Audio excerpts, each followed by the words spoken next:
সকলকে স্বাগত। আমি সঙ্গীতা। আমরা তো টিভিতে বা খবরের কাগজে প্রতিদিন অনেক মানুষের জীবন সম্বন্ধেই জানতে পারি, কিন্তু আজ আমরা জানবো আমার জীবনের একজন অতি গুরুত্বপূর্ণ ব্যক্তি সম্বন্ধে, যিনি নিজের স্বপ্ন বিসর্জন দিয়ে আমাদের স্বপ্ন গড়ে তোলেন। তার প্রতিটি মুহূর্তেই যেন থাকে তার সন্তানদের ভবিষ্যতের জন্য চিন্তা। তিনি হলেন আমার বাবা শ্রী বিশ্বনাথ সরকার, আর আমি হলাম এনার মেয়ে সঙ্গীতা সরকার। প্রথমে বলছি, বাবা তোমার মেয়ে তোমার ইন্টারভিউ নিচ্ছে, কেমন লাগছে তোমার? কেমন লাগবে? খুব ভালো লাগবে। আমার মেয়ে আমার ইন্টারভিউ নিবে, আমার ভালো লাগবে না?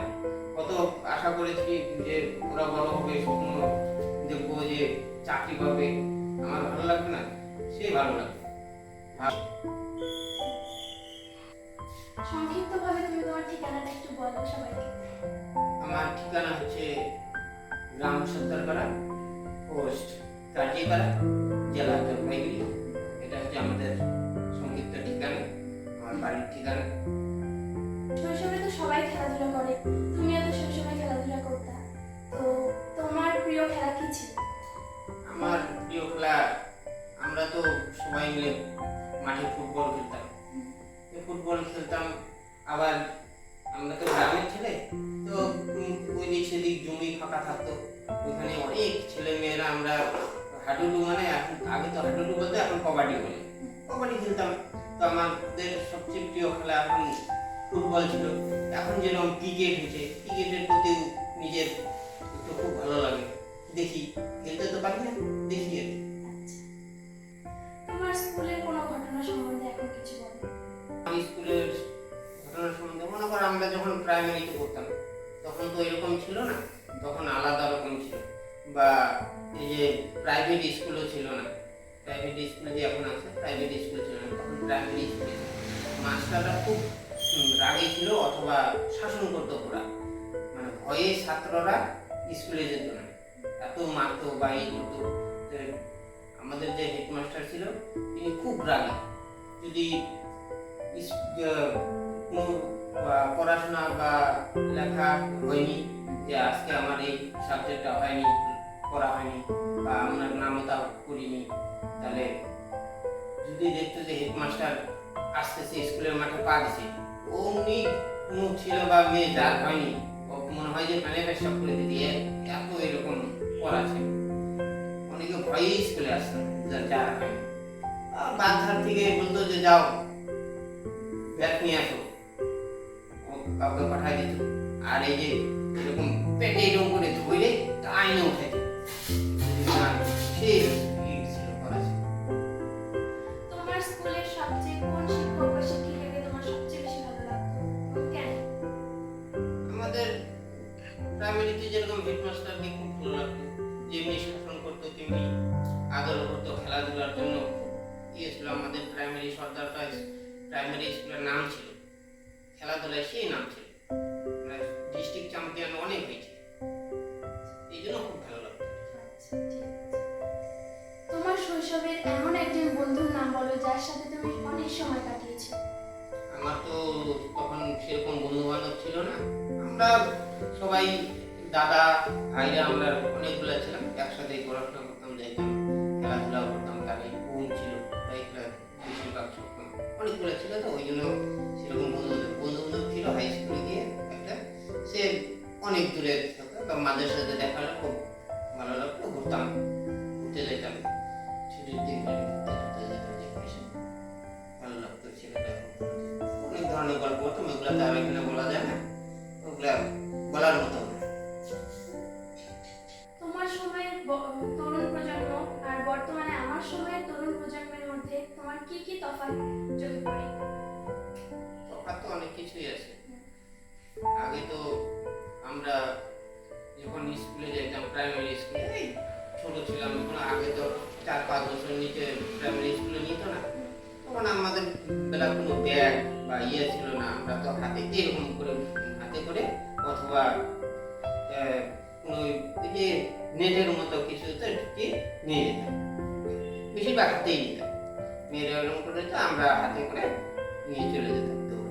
আর বৃষ্টি টিষ্টি আসলে তো ছাতা টাতা ওরকম ছিল না, গরিব, ছাতা টাতা ছিল না, ওই বড় প্রচুর পাতাগুলো ছিল, ওইরকম মাথায় টাথা দিয়ে বাস দৌড়ে চলে যেতাম। আর এখন তো ওইরকম না, এখনকার ছেলে মেয়েদের ব্যাপারই আলাদা, স্কুল থেকে বই পাচ্ছে, তারপরে খাতা টাতা হ্যান ত্যান পাচ্ছে, বাবা তো দিচ্ছে, প্রাইভেটে দিচ্ছে, ইসে দিচ্ছে, সব জায়গায় ওদের মোবাইল থেকে, বই কম করে মোবাইল থেকেই সব কিছু পাওয়া যায়।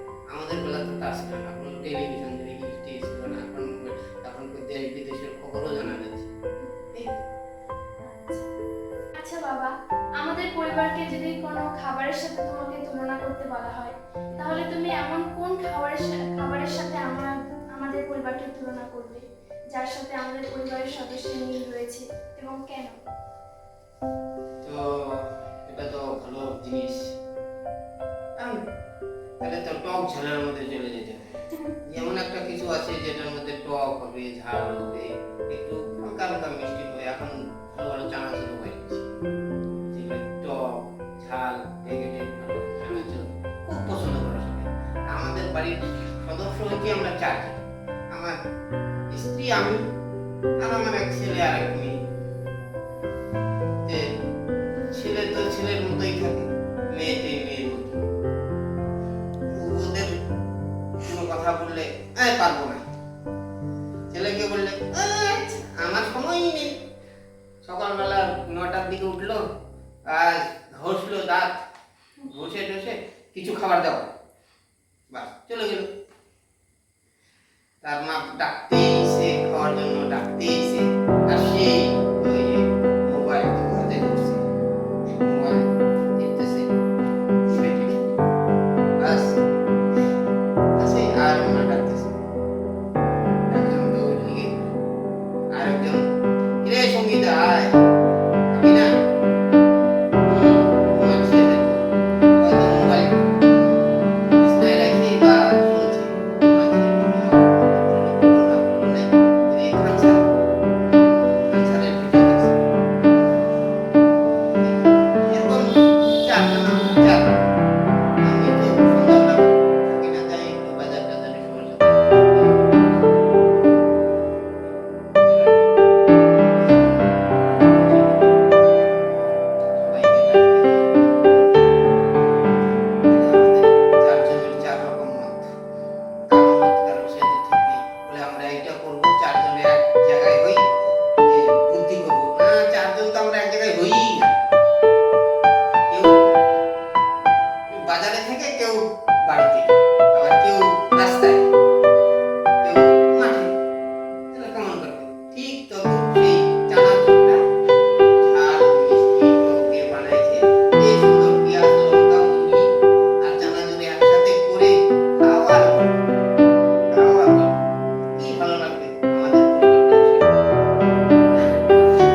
মেয়েদের মধ্যে কই পার্থক্যই তো দেখি, কেমন পার্থক্য দেখি না।